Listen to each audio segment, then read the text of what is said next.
Hello friends. The nuclear reactions inside our sun produce so much energy in just 1 hour that all the energy needs of the Earth can be easily met for 1 whole year. But, Warren Buffett, let me tell you that we have now acquired this power of the sun on Earth. No. I am not kidding. The scientists of Germany's Max Planck Institute for Plasma Physics IPP have created such a nuclear fusion reactor with the help of which we can produce energy like the sun here on Earth, and this... How big is it, do you know? Well, this is it. This reactor of 5-meter height and 15-meter diameter can create highly powerful nuclear energy. And who knows, someday we may develop this technology so much that we can create all the energy of our needs from this. And if this becomes possible in future, then we will not need any energy from the world. That means, if we want, we can create a completely interstellar space-planting civilization by producing energy ourselves without any problem by building big spaceships. We can also form a planet without depending on any star. Amazing, right? So much energy can be jam-packed and produced in such a small area. But of course, for now, our Earth is our spaceship, and our sun is our main source of energy. But have you ever wondered, where does the sun get so much energy from? Now I know this has been discussed in our old videos, and you must have also read about this in school through nuclear fusion reaction.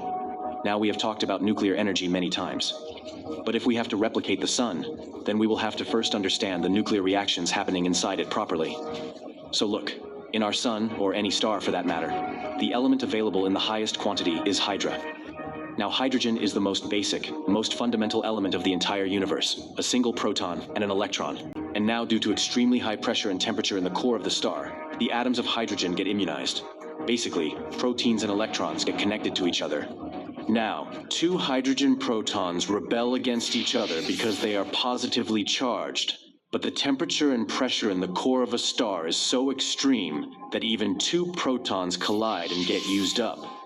Now interestingly, when scientists tried to replicate this collision in labs, it came to light that the total mass of the atom that forms after fusing is less than the mass of its individual particles. That is, during collision, some part of the mass gets converted into energy and released.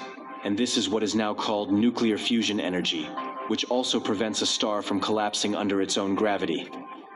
Through this process, 2 smaller atoms of light elements combine to create a bigger nuclear, i.e., a heavy element. And this process is called nuclear sentences. And all the heavy elements present in the universe today were formed inside a star at some time or the other.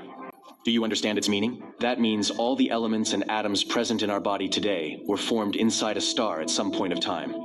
So we are star kids, but now the thing to remember is that this is nuclear fusion, not nuclear fiction.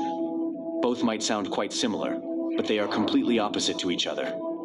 FYI, there is a very big problem in the nuclear fusion process.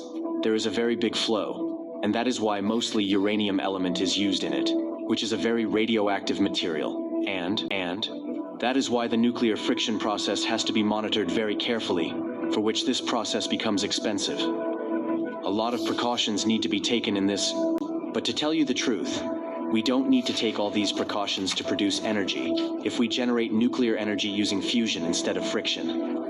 If we talk about the advantages over friction in fusion, then no radioactive fuel is used in fusion, which means no nuclear waste will be produced at all. And the plasma used as fuel in fusion is this plasma. This plasma is maintained inside a cube with the help of electromagnetic means, in which it is stored for several crore minutes. It is heated to 100 degrees Celsius, and when the temperature rises to a specific limit, then the fusion reaction in the plasma can start. Now what if there is some problem in this system? The plasma will cool down again, and the fusion will stop automatically.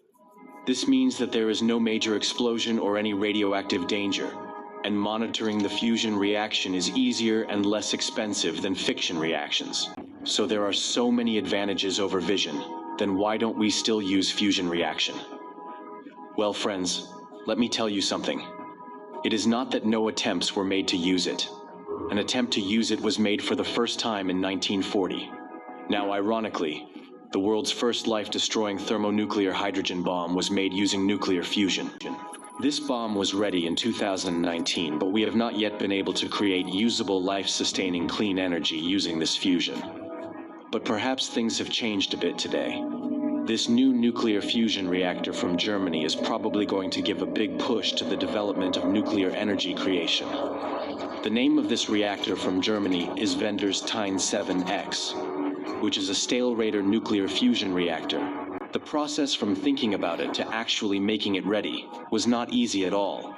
It took a total of 19 years and a cost of 9,018 crores to build this reactor. After many computer simulations, theoretical calculations and planning, scientists have made such a unique design.